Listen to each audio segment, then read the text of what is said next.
Guess what I just did? Guess what I just did? I just ate inside. Why is that a big deal, you may ask? Well, that's a big deal because I'm from Illinois, and they haven't let us eat inside for months. But my wife and I just had a wonderful date night inside a real restaurant, and it was Taco Tuesday at the local spot. And actually, we had never had this spot before, called Cowboy Monkey, downtown Champaign, and their tacos, fantastic tacos. Welcome everybody to the live stream. These are the winter streams of all things wings. And my name's Nate Allball. I'm your host. Been coaching football here in Illinois only for 20 years. And at least this is year 20 for me. If we get to play, really hoping we get to play something this spring. I don't know if I can handle a year without football, especially when I really just dying to watch my boy play. Welcome Ben Campos in the house, Jordan Hopman in the house. Welcome fellas, Larry in the house out of Georgia. If you're new here or if you're not new here, we always like to hear from you guys. So check in over in the chat, just say hi, let us know where you're watching from. Let us know where you coach. We got Martin Quiroga in the house. Coach Q is out of Back of the Yards High School in Chicago, Illinois. Welcome, Coach Q. Glad to have you back. We're talking a little tea with Dave Poltrock. Pretty well known on Twitter, at Rock Poltrock. You'll find him there. He runs a straight tea. Jeffrey Rogers from Minnesota. He's been a guest before. This is going to be fun. I'm excited to talk some straight tea. The tea is one of those things that honestly really intrigues me. I've always wanted to run. And I guess in my opinion, I don't think I have the guts to run it. Like there's something about, when I say guts, I feel like I don't know. What do I not know?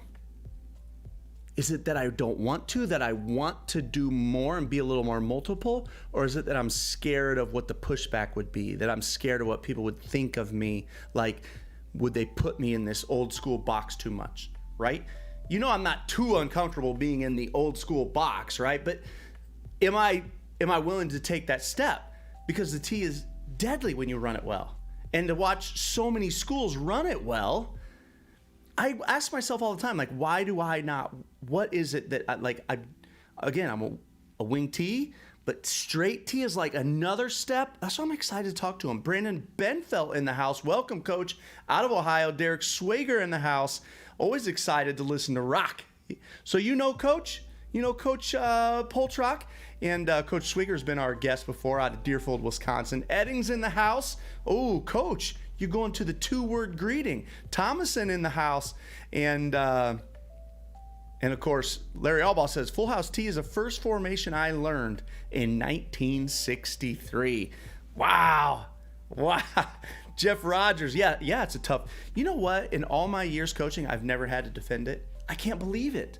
But I've never had to defend it, thank goodness, because, again, it's just a nightmare. Fellas, this is the live stream. We're live tonight, tomorrow night with Kelly Lee, who runs the ground strike option offense, and Thursday night with Jerry Campbell, Dakota Draheim, tuning in from Plover, Wisconsin, and Jordan Hopman is different, old school box than others. It's true. It is. That's what I feel. It's like an older schooler box than others. Anyway, I'm taking a road trip on Friday. I leave for Chatham Glenwood, who had an incredible year near Springfield, Illinois. Saturday, I'm in Owatonna, Minnesota, who won the state title, I think, in 19, pretty sure, give or take a year. And then the next day, I'm in Brookings, South Dakota, with I think the name of the high school is Sioux Valley High School, with Ken Vigdal, I believe it is. And so a huge road trip coming up this weekend. All that stuff will go over to the online clinic. That's clinic.chiefpigskin.com. I hope you'll check it out. I'm going to shout out my sponsor. We're going to get Coach Poltrock in here. My sponsor is Coach Stone Football. Lay a foundation by going back to the basics with Coach Stone Football. Coach Stone has over 15 books available to purchase on Amazon. Want more information about Back to the Basics Football Drill Manual Series? Check out his website at CoachStoneFootball.com. All right, let's go get Coach Poltrock in here without further ado. Sorry to make you guys wait so long. Here he comes. Hide self view for me and switch this screen over. Coach, do we got you? You got me? I got you, Coach. Good to see you. Great to see you. I love that you're rocking the Whitewater gear in the back. I'm a Whitewater grad. And you even got your own city hat made with the T formation in it? It's one of the few things I get made that's, personal to me. And got one. I ordered it. I got one for all our coaches. And yeah, I don't wear it too often, but today I'll break it out. Hey, tonight is the perfect night to wear the city hat. And I love that you guys have that, man. City. So Coach is out of Milwaukee, Wisconsin. And that city is their thing, man. City, and the T is their T that they run. And Reagan High School, man. And you guys have had, you guys are in our boat. You haven't gotten to play yet. But you guys have had, the last time you did play, a good amount of success there in Milwaukee. Tell us about that. Yeah, we've hung some numbers on the gym wall. That's been nice. Now our program's only 5 years old as a standalone program. So we did co-op with other schools in the city. And our city conference is comprised of 2 different conferences, 7 teams each. And that's why that's why the city logo goes in, because that's what we talk about, is just win the city.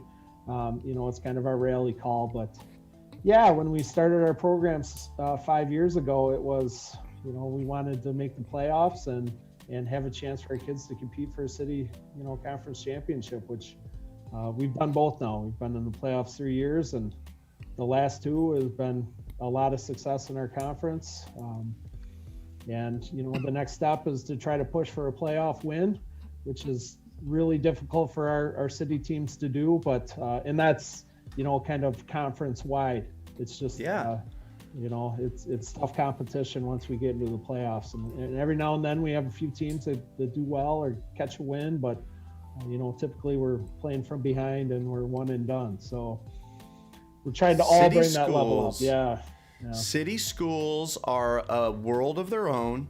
They're a strange beast, and you just have a lot of disadvantages, and I think I remember one time when I went to visit you for the online clinic, which, by the way, Coach did 2 videos for the online clinic. You can find that link below if you want to see it on his Power Tee.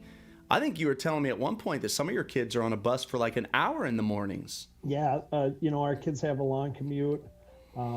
We have to practice, plan our practices accordingly when it's time to be done.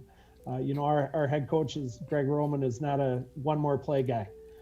He's let's get it done. When parents need to be there to pick up their kids, we got to get them out.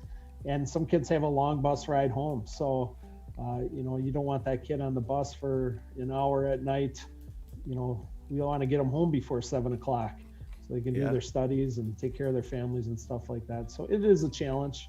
It's not just, everyone pile up in your buddy's car and go stop at the Quick Trip on the way home and, hang out for a while. For a lot of these kids, it's a lot of work just to participate in athletics. Isn't that something? And like I said, city schools, there's so many challenges that a lot of people don't have to worry about. And I think it's so cool. So before 5 years ago, Reagan was like, if you wanted to play, it was part of a co-op of some sort? Yeah, the school by the name of Pulaski is about 3 miles down the road, and they were the host school. And our head coach had worked at Pulaski at one point in time and then transferred over to Reagan and was the head coach at Pulaski, but teaching out of Reagan. Okay. And we got a lot of, it was 3 different schools all coming at 3 different times. We'd start practice and we'd still be waiting for a handful of kids from another school to show up.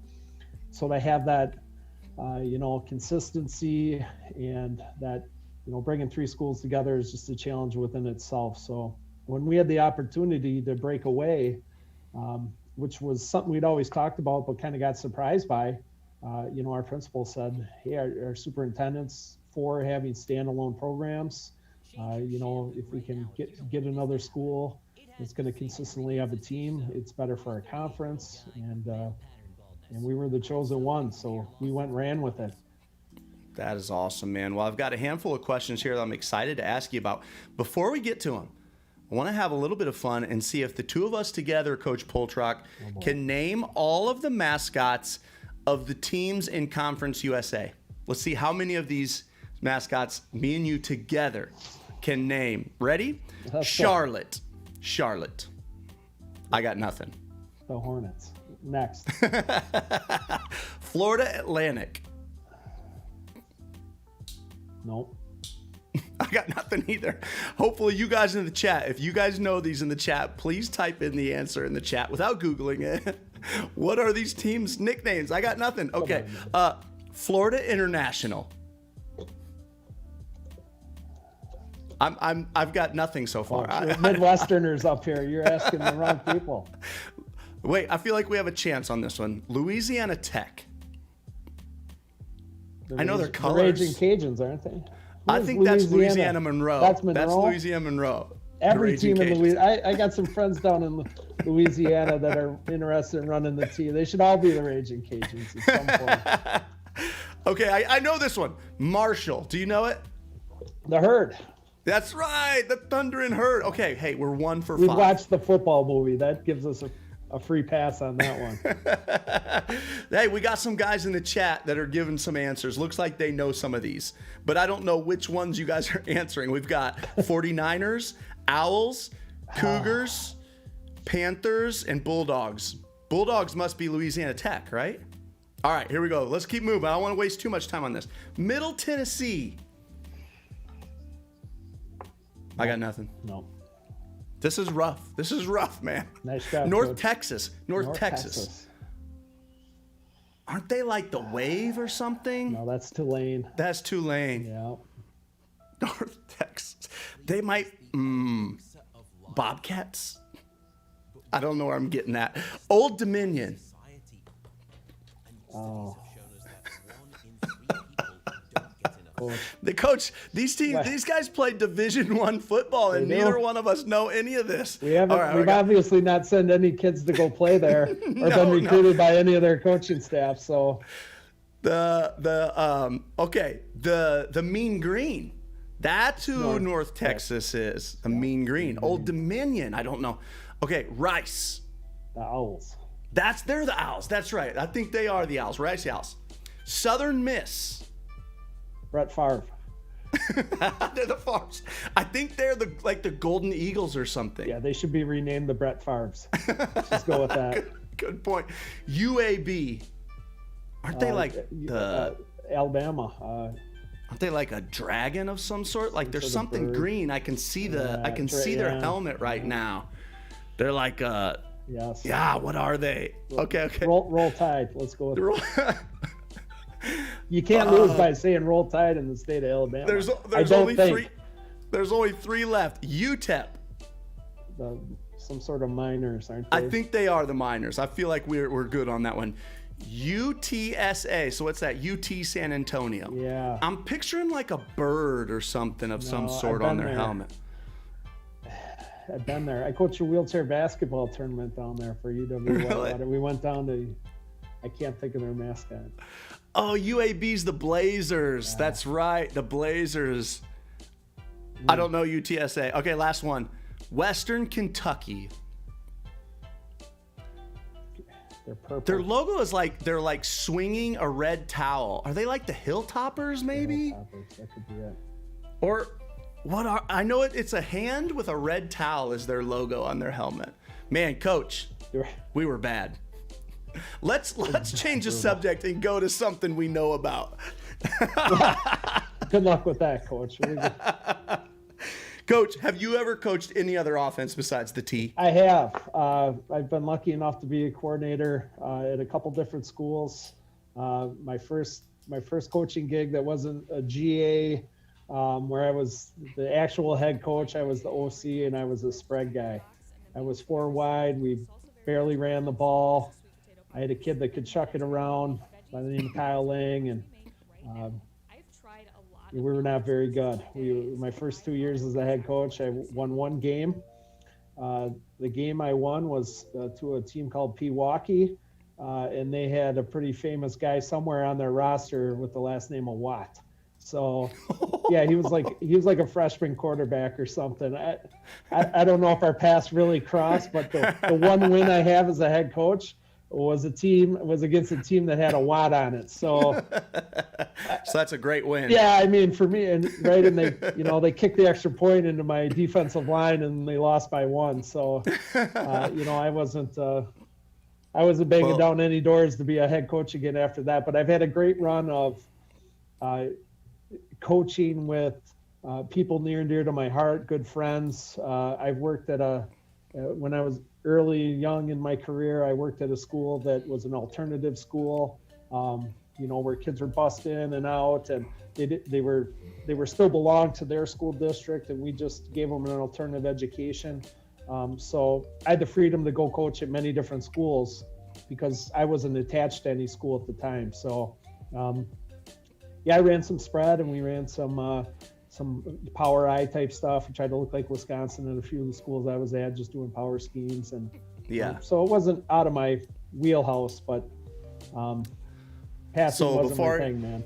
Before I ask you the next question, we do have some answers in the chat. So it looks like UTSA was the Roadrunners. I knew I was picturing like some sort of a birdish head. Is a Roadrunner considered a bird? I mean, it doesn't fly, does it? Yeah, the go ostriches, thank you very much, right? And then Western Kentucky is the Hilltoppers. Hilltoppers, good. Okay. All right, Coach. What's your 30-second story of why you went to the T? 30 seconds. It took me so long the first few days I watched it to figure out who had the ball and to fill up a legal pad full of jots and notes. And I thought, if I can't figure this out watching film, I want to know everything I can about it. And what would it be like to be on the field as a defender, trying to put together a scheme, see it. And I thought, it's got to be an equalizer. It has to be.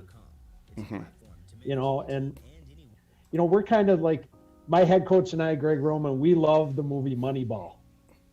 And we quote that quite a bit because, it's like, we see these freshmen coming into our school and they're like, not 6 foot, they're 140 pounds. And, we just mumbled it. We're like, they look like Oakland A's already. They look like our kind of guys, right? It's like, but then beyond that,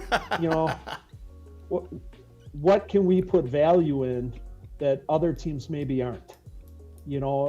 So if we can't lift them and get them stronger, we're not going to get them faster. And, the football IQ is going to be limited without youth football in the city, or a feeder program that's going to feed directly to us. Then what can we put value in? And, this whole we, us, ours of unselfish deception, coaching up and being masterful of the little things. Like, we put a lot of value in that. And to me, that's the equalizers. If you can't find the ball, then it doesn't matter how fast you are, you're going to be a step behind. And if you're a step behind, that gives my 160 pound, 5'10" kids a chance to go block you, or at least get in your way and set a good pick. So. I love it, Coach. Well said, man. And when you went to it, was it you bringing it to your head coach? Was it him presenting it and you getting on board? No, I had one of my good friends was a head coach over at East Troy, and in a matter of a week, he had lost like 3 quarterbacks. And I was just a volunteer guy. My wife was pregnant, and I knew, we planned to have a kid right during the football season. Real smart. Genius. Yeah, and so I'm like, hey, I'm just gonna help you out and volunteer and be around and be like another head coach and coach where I can.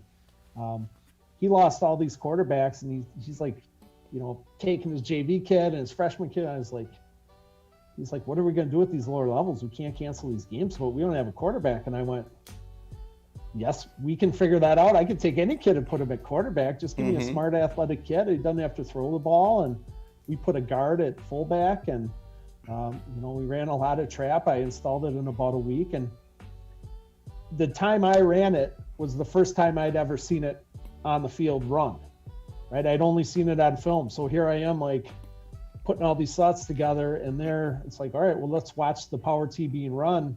And now it's being run by me, and I surely didn't know what I was doing. So I ran at one other place at Whitewater High School. I ran it for a season there. They were in some coaching fluctuation, and then I stepped away from it for a few years. And then when we started the program at Reagan, we kind of sat down and I said, this is what you need to do. We need to be an option team or a power T team, or we need to do something to stamp, kind of give our brand to our team. And I thought you could do that with an offense like the power T. Are your kids in? They were not to begin with. We had some success before we split away from the co-op. Our head coach was the OC, and we had a 6'6" receiver. It was a basketball player, and we had some athletes.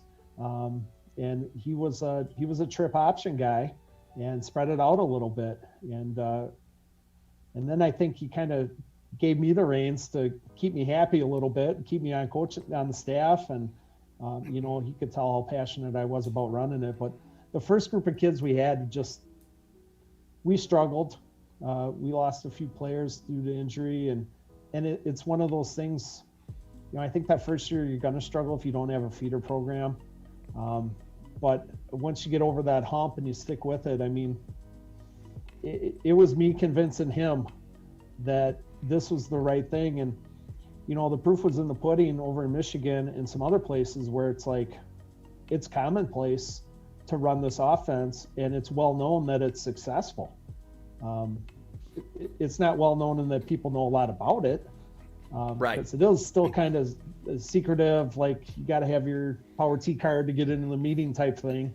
And sometimes I feel like I'm breaking some rules by talking about it, because I'm not in that old boy network over there. It took me a lot of years of knocking on the door, like, yeah. I'm doing this, and I'm kind of in and around this, and I think I was vetted, and I think some people vouch for me and made some phone calls, but I finally got in with a group of guys that have been really helpful. And how often are you getting reached out to just with questions about it or wanting to know more from you? Because I feel like, at least in the Twitter world, you're one of the few power T guys that are on there. Yeah, I had all these like power T videos on YouTube and like things I had collected, and I made a Weebly website for my classroom, and I'm like, hey, I'll make a Weebly power T website, and I collected all this stuff, but I never published it. And then one day I'm like, you know what? I'm just gonna hit the publish button. I'm gonna throw it on my Twitter page, and I just put a little, hey, if you want to talk power T, just email me here. And I started getting, every couple of weeks I get an email from someone. Mm-hmm. And probably every month someone will call me or shoot me an email and want to know more. And I've collaborated with a lot of guys that some have run it. Right now there's a Wisconsin guy who's retired down to Louisiana. His kid's down there. He's the AD, and he just took over as a head coach, and he's all interested. Like, he thinks he wants to run it, but he's not sure. So yeah, he calls me up and we talk, and it's been cool to connect with coaches. And I don't feel like I'm giving away, the secrets of the T, but if you're going to run it, eventually you got to know all those little things.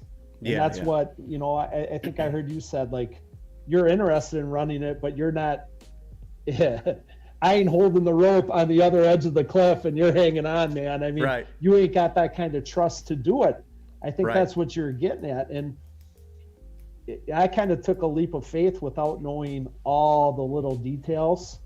And then finally I knocked on the door, and we drove over to Michigan a few times to go to the back of some VFW lodge with the 4 knocks on the door, and hey, all these guys are talking power T, and it's like I learned a lot, and that kind of took us over the edge of becoming a lot better team, just by expanding my own knowledge and then passing that on to and Michigan really seems to be the hub of it. Jeff Rogers says becoming more popular in Minnesota. Jordan Hopman out of Decatur, LSA. They call themselves. He says there is no network in Illinois. People just look at you like you're nuts. Yes. Right. I've collaborated like with Jordan too. Yeah, we've talked quite Okay. a bit. And there's there's a team from Illinois that came up and spent a day with us on a Saturday, and we kind of walked them through it. So there's a couple teams there, but the Seneca, they're the Irish. Yeah, it was yeah. probably 3 or 4 years ago they came up to Milwaukee, and we brought our some kids in and showed them some film and showed them some footwork. And so there's teams out there. Minnesota is a big hub. The Elk Rivers of the world are, Steve Okay. Hamilton is killing it over Starting to there. get a hub Ben up Burke there. is doing a great job with Lakeview South and making some playoff runs and getting on TV. So, Well, we're closing in, Coach, on the last 10 minutes of our show. So I'm going to fly through some questions. sure. You try to give us the quick answer, but Will you know do. how it is. I If do. we get talking, we get talking. Do you ever change formations? We have, at first, we had a wing. Ugh. Like we couldn't get outside. So it's like, well, let's run sweep. I'm a Packer sweep, right? I'm a Green Bay Right. guy, right? Let's run this play, a toss. Let's put a guy out there and get an advantage. It's like, well, that play is we have an edge play in our offense. Let's get better at that play. So we don't typically break formation. Every now and then we'll go unbalanced, try to sneak a surprise your way, catch in something. Yeah. But last year we didn't break the tee. Okay, that's what I was wondering. 2-minute drill, right? We'll go, we'll go like flex bone but at the end of last year we stopped practicing 2-minute drill. It's like, we're not, when do we run 2 minutes? We just haven't had the opportunity to, so we took a couple of weeks off on it. And the kids are like, hey, are we going to run 2-minute drill? I'm like, I don't know. Kind of boring. Not. Well, it looks like we have a new coach in the house. Says Finn Trojan Sports as his name. Elk River in Minnesota, he says. Yep, runs Power T. He says amazing. So does Zeeland West in Michigan. Oh, I didn't realize that. Oh, they're good. Zeeland West. Zeeland's West, are yeah. a little bit bigger schools, yeah, right? They're John Shilto there is one of the Mount Rushmore guys of the Power T. Him and Irv Okay. Sigler. Been running it forever. A lot of, got to give a lot of respect to those guys. Won state championships, and they've taught for years and years and years. Have taught Power T coaches in the state of Michigan. Great coach. Give me a quick idea of your personnel preferences on the offensive line. Like, we're looking for this in what spots? Right. Centers are usually bigger guys that don't get moved back, because if you get into our center and move us back, it disrupts our guards that are pulling and steps on our quarterback's feet. So all my centers got to be able to do is block back and every now and then get to a backside linebacker. Right. Mm-hmm. So we typically take tackles that are less mobile and move them to, the center position. Our guards could really be fullbacks or running backs. And I tell my running backs, hey, if you were just a little bit more talented and a little bit better, you'd be playing guard and we'd be highlighting you in our offense. Instead, you're stuck at a running back where you're just kind of a nobody, and our kids love that. They know that the guards they're our premier athletes on the they just do so much. And what they have to do is really tough. And usually they're some sort of middle linebacker or an outside linebacker. They're not D linemen. They're a kid that can move in space, and they play guard. So, our tackles and our tight ends are down blockers and earth movers. Tight ends are a fancy way of saying second tackle. And that's a key spot, because any kind of inside shade for a tight end, you're probably going to have to down block a pretty big guy one-on-one for our power play to work. You're not always going to get a double team on the power play with your tackle, because they just put so many guys in gaps. It's down, down, down, down. And there's a lot of singles. We'd like to have a double team. So that's kind of our personnel. I like that. It's we got a couple things going on here. We got Jeff Rogers out of Minnesota says, our shortstop when he was in Michigan played offensive guard. That's the type of athlete they're getting there. Sure. How about preferences between your three backs? There's a couple different directions you can go. Some teams, their fullback will be their home run hitter, their fast guy. I mean, he's straight ahead, downfield, and a lot of times just goes untouched. We put a smaller kid there that we turned the corner when we put a kid at fullback that could carry out fakes, no questions asked, just covers the ball and runs and doesn't look back. And when it's like Pavlov's dog, man, you train those linebackers to see the fullback just running by them all the time, and they're like, yeah, let him go. And then all of a sudden, boom, he's got the ball and they don't even notice it. So we want a kid that's consistent at fullback. Your halfback spots have to be a jack of all trades. They got to be able to block. They got to kick out on the power. And then they also got to, they do your heavy load of running power. So they've got to, and we sneak them out on some pass routes. We try to get them out there when, play action. And so they got to be able to catch the ball more so than a tight end. Really, our halfbacks are receivers. So some of the guys in the chat were wondering if you use the layered handoff. All the time. So a lot of teams will just do fullback with that layered handoff. We do every position with that layered handoff. So it's universal and every kid can play every spot. Plus, I think it hides the ball better. Now, some teams with their halfbacks, they'll come across with that big, big swinging action, and it draws attention. But I don't like drawing attention. I want it all to be uniform. Yeah. Right. So there's two ways of thinking about it. I can draw attention with the fake that way, and everyone's like, oh, hey. But eventually that's like tipping your cards. When you see that big arm swing, those kids aren't getting the ball because they're doing something different. So if everyone's just using that layered handoff, then it all looks the same. In your opinion, is the layered handoff just as sure-handed as the regular old school? Better. Even more secure. I'd use it everywhere. If I was a spread offense, I'd use it. It just, that action of sticking the ball up in that breadbasket and wrapping those fingers, less fumbles, less elbows to hit, less sides of the body to hit. I mean, you really just fit it in there. And the action is just to come down. So you're always clamping on the ball. Even if you're not looking at and you shouldn't, on the fullback trap, you shouldn't be looking at you should just feel it in there like option football. I think it's fantastic. It's one of the best things we've done in football. And I'd never heard of it. I've never tried it until, I saw Power T football. So now, Derek Swiger, is this a guy you know? Oh yeah. Our kids go to school together. Derek's about 20 minutes down the road. He's a great guy. Yeah. Yeah, I had him on here before. Yeah. He said, now he just has a question I don't understand. He said, why should we switch to the 5-panel football, Coach? All right, so great question. I got a 4-panel football right here. The 5-panel football, where's my 5-panel football? I got to see this. I got one that's flat here. It doesn't take air anymore, right?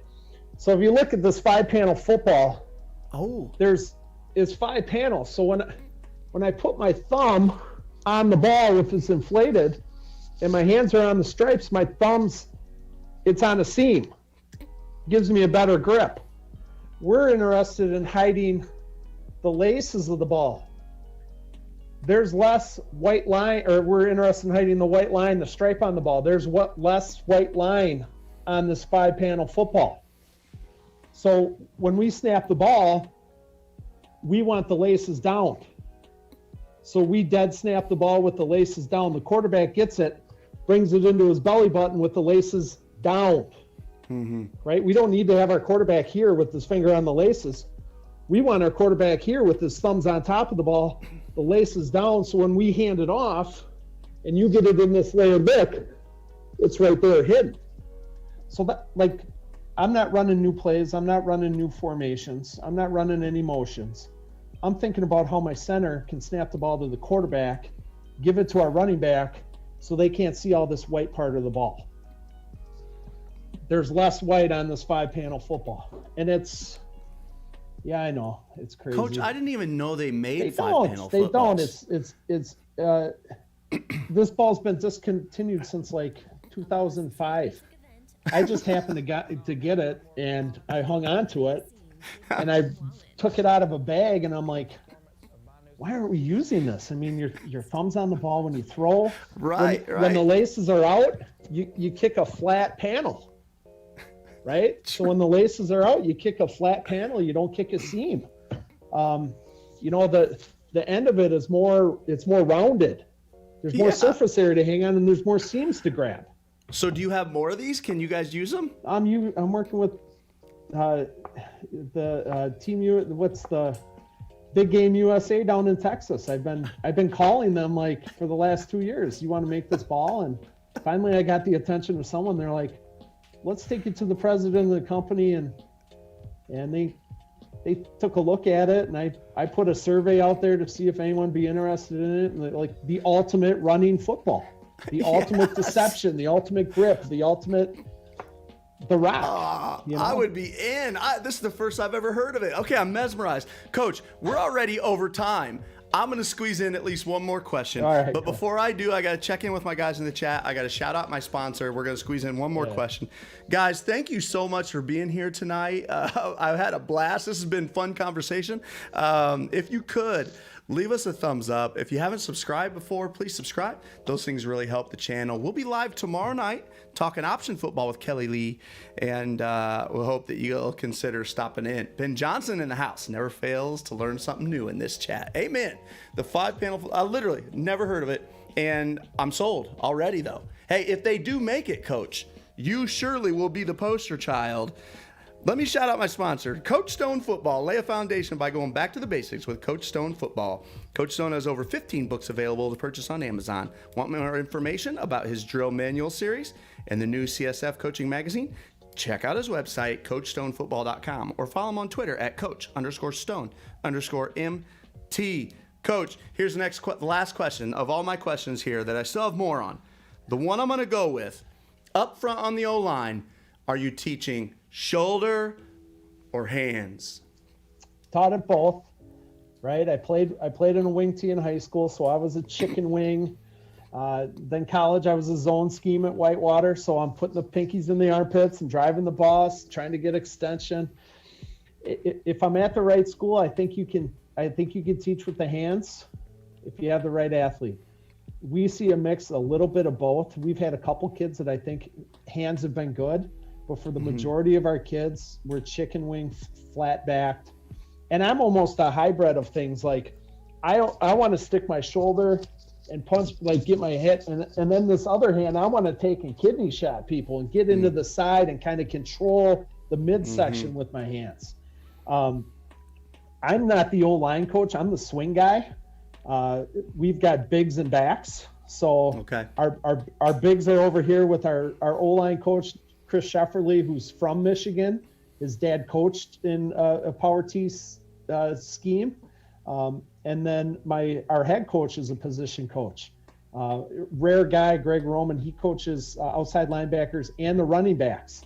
So he doesn't coordinate anything, but he's a position coach on both O and D. So when we're in defense, I'm off. I don't have any responsibilities. When I'm on offense, our D coordinator, he's off the field.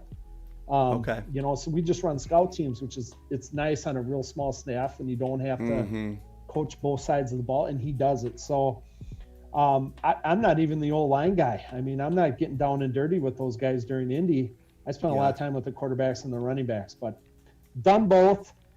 If the more tools the kid can have in his toolbox, the better. Like we're 4-point stance guys, but if that's not comfortable, you're in a 3-point stance. I mean, whatever works best for the kids. I'm all right with teaching a bunch of stuff. So let's differentiate, right? Let's do those keywords that we're using in schools. Differentiate our teaching. Let kids, do what works for them. Okay, I'm going to squeeze in another question. Yeah. Do you ever mix up the snap count? Oh, all the time. So like you'll go on 2 sometimes? 1, 2, 3, first sound, stutter count. How do you get consistent with it? I've struggled getting my kids, or maybe I haven't struggled, maybe I've given up too soon. How do you teach that? How do you get it? So it's funny because I've been watching the slot T stuff out of Texas where they're coming off the ball as fast as they can, getting in their huddle and then going. And I'm like, man, what an advantage that would be. And then I'm thinking, how disciplined would you have to be in practice? Every drill you did, you'd have to scream out of the huddle, get down in your stance and go. Like, that's more of a commitment to the huddle level. You know, I'm saying you have to extend the plays that you do in practice and the time that goes with it. You have to do the same thing for a snap count. The more you consistently use the snap count and your quarterback does it, you can't ever start an offensive drill with a whistle. It has to be with your snap count. And you have to be talented enough to use as many different ones as you can. So like our snap count is down, ready, set, go. We go on down, we go on ready, we go on set, go, on the second go, on the third go. We do a Bobby Boucher count, which is our stutter count. Bobby Boucher is the water boy. Oh, yeah. So it's, you know, it's like down, ready, set, go, go, go, go, go, go, set, go. And, we, you know, then we go after the next set, go. So we stutter count. Yeah. And then silent snap where we lift, you know, we just goose the center and go, you know, like a quarterback sneak. We're just the center. So we have 7 different snap counts, Coach. That's what I see. So what I was wondering is when I was looking at them going, am I getting diminishing returns here? Like, are we jumping off sides more than the advantage we're earning? But you guys aren't jumping. You're able to learn it. Is it just a commitment to it? Yes. Because, right, we put value in things other people don't. We're not going to blow you off. If we go on the same snap count every time, you're going to guess and blitz into us, and you're going to blow us back. So we've got us, and our quarterbacks do a good job. Like, lull them to sleep. Go on 2, go on 2, go on 2, go on 1.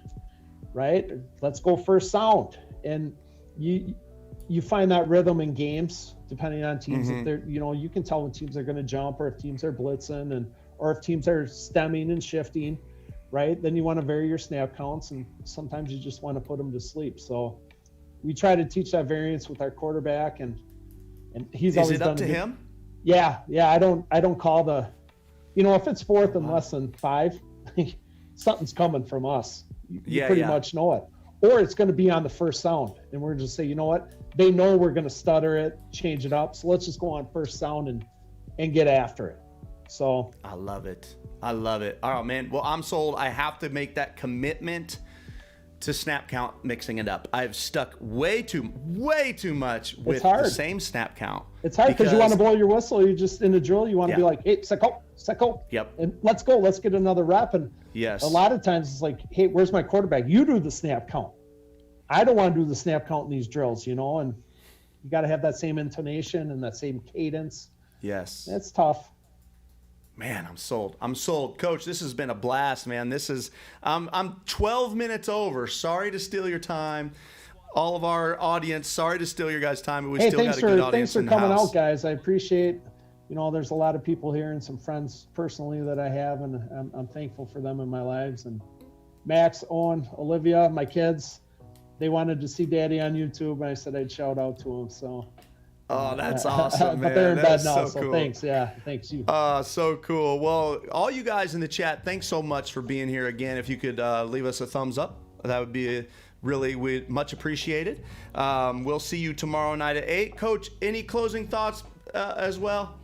Nate, I'm so happy I've been included in some of the stuff you did, and I really appreciate what you do for the coaching community.